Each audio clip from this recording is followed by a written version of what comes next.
Salamat po uli sa isda. Salamat na po. Bye-bye Kian.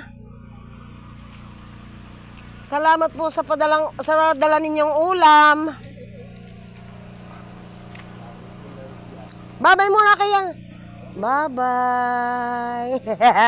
Yak mainipin pala iyan. Iabit ko sa ina. Oo. Anak na hindi namin kasama. Mahirap na magdala ng niyog. Wala naman.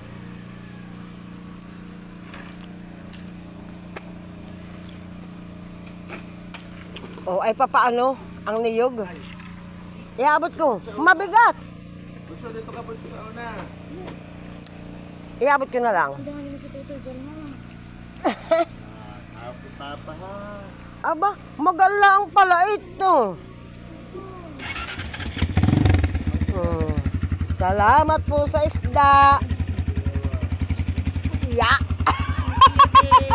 Eh, pwede pa naman mahal si Tutoy dito. Ay, hindi yata naman siya malikot sa Manubila eh.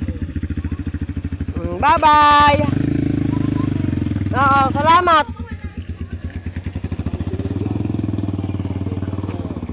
Oo. Sila po ay nagdala uli ng pang-ulam ngayong oras na ito. Hindi na nagsipagkape.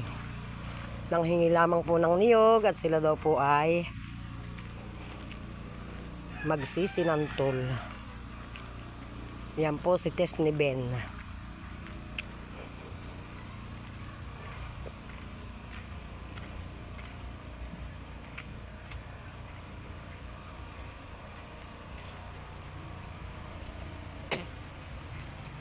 Kapag ka sila po ay pinapahingi ng isda sa dinahikan ay